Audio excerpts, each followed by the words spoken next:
Vamos a mais questões sobre princípios teóricos arquivísticos. Olha a questão 61. O princípio da proveniência determina que os arquivos devem ser organizados em obediência à competência e às atividades da instituição ou pessoa física responsável pela acumulação dos documentos. Essa questão está certa ou errada? A questão está correta, no sentido de que proveniência está ligada à origem do documento. Quando se diz em obediência à competência e às atividades, está se referindo à instituição que o produziu ou recebeu, ou seja, no sentido de acumulação. Então, a proveniência está ligada à origem da instituição que acumulou os documentos ao longo do exercício das suas atividades. Questão seguinte. A compreensão dos arquivos como uma formação progressiva, natural e orgânica deve-se ao princípio da indivisibilidade ou integridade arquivística. A questão está correta ou errada? A questão está errada. Lembrem-se, há que se relacionar as expressões, os termos, aos princípios corretos. Nesse sentido, quando eu falo nessa expressão formação progressiva, natural e orgânica, eu estou falando de naturalidade ou cumulatividade. Esse é o princípio que teria que estar descrito aí para a questão ser considerada correta. Porém, a banca colocou como indivisibilidade ou integridade arquivística. A questão está errada. Vamos passar para a questão seguinte. Os arquivos refletem a estrutura, as funções e as atividades da entidade acumuladora. Essa propriedade dos arquivos é conhecida como princípio da organicidade. Questão certa ou errada? Questão correta, corretíssima. Está fazendo a correlação exatamente ao princípio correspondente, ou seja, a expressão reflete a estrutura, funções e atividades é relacionada ao princípio da organicidade, conforme nós já vimos na teoria a respeito dos princípios. Então a questão está correta. Vamos adiante. Questão 64. A preservação sem dispersão, mutilação, alienação, destruição não autorizada ou adição indevida de arquivo é conhecida como princípio da cumulatividade. Questão certa ou errada? Ora, acabamos de ver na questão anterior. Cumulatividade, ou naturalidade também chamado, vai refletir uma formação progressiva, natural e orgânica. Então, e não é esse termo que está aparecendo aí na questão. Então, a expressão preservação sem dispersão, mutilação, alienação, destruição não autorizada ou adição indevida de arquivo é ligado ao princípio da integridade. Então, isso torna a questão errada. Questão seguinte.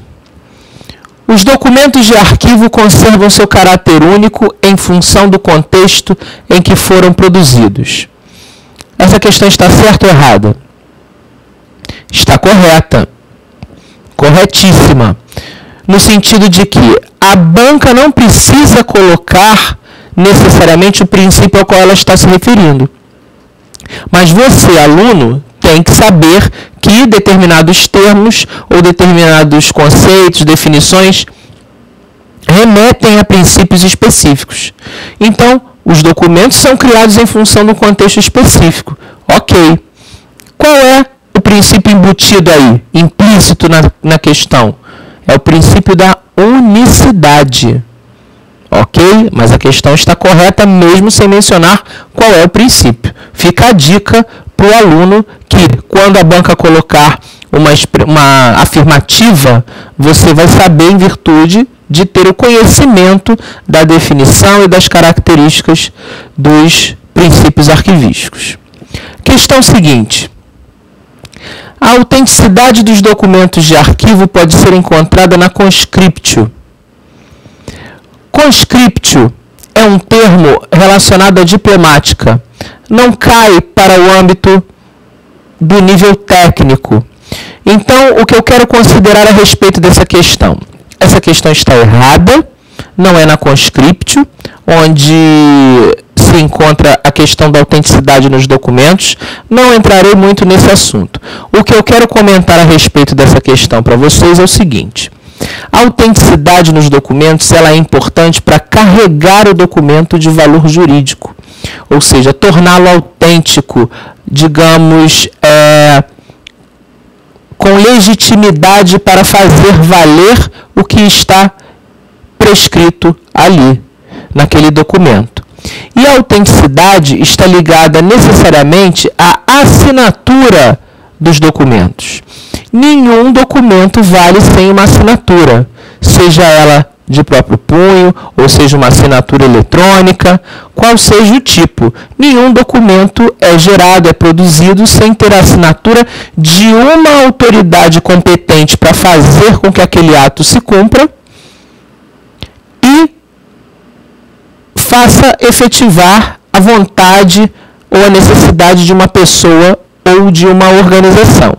Então, a assinatura é que carrega a autenticidade no documento. Claro que essa assinatura, lembrando, tem que ser dada por uma autoridade competente para fazer valer o documento como fonte de prova, como fonte legal. Continuando. Os documentos correntes são transferidos aos arquivos permanentes para guardarem a extinção dos seus valores de prova.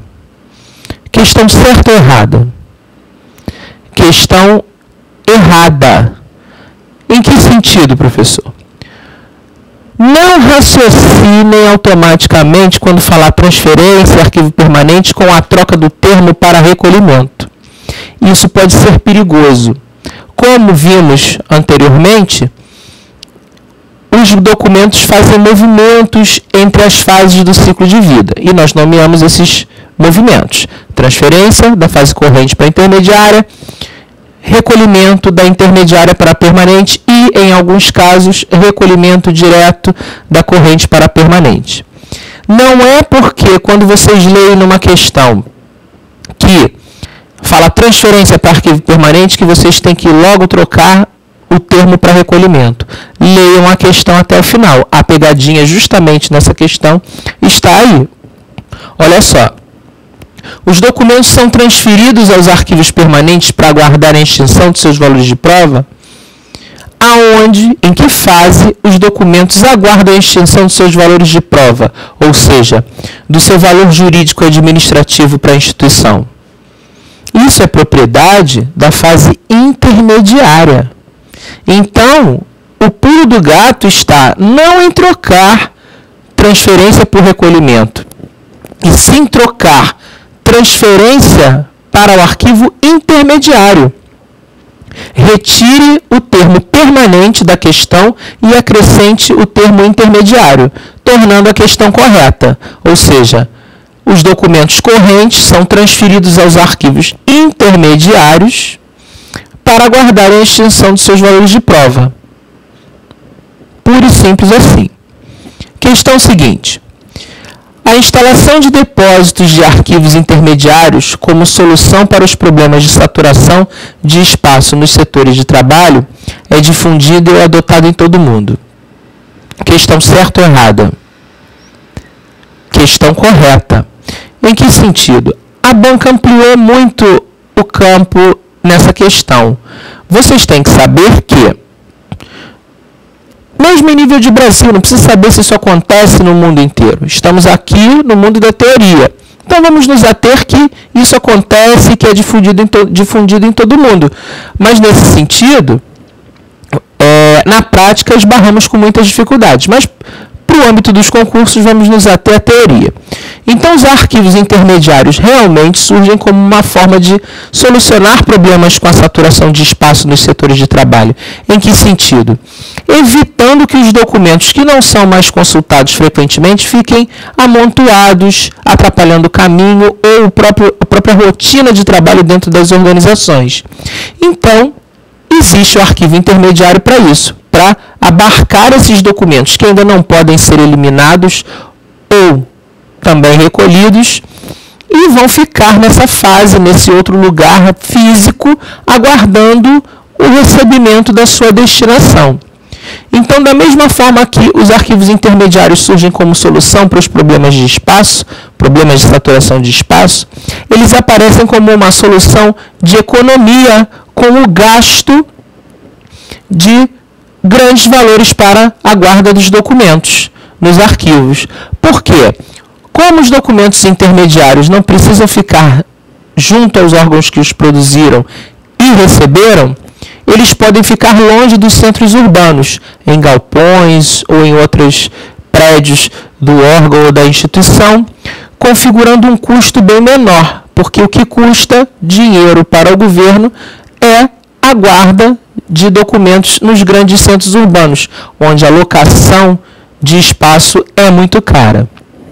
Questão seguinte: os documentos, independentemente do valor, passam obrigatoriamente pelas 3 fases documentais: corrente, intermediária e permanente. Questão certa ou errada?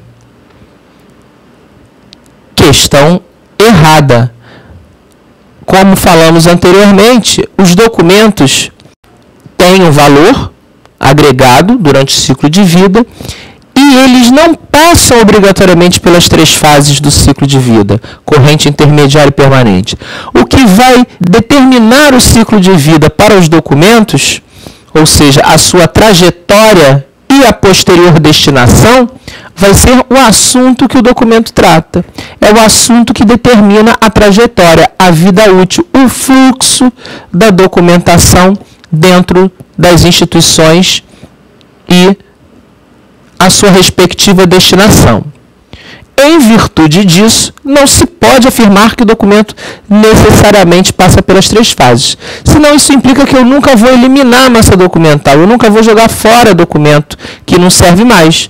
Tudo vai ser fonte de história, de cultura, de pesquisa e tudo vai para o arquivo permanente. Então aí não há o alcance do propósito da gestão de documentos, que é reduzir espaço documental através do enxugamento da massa documental.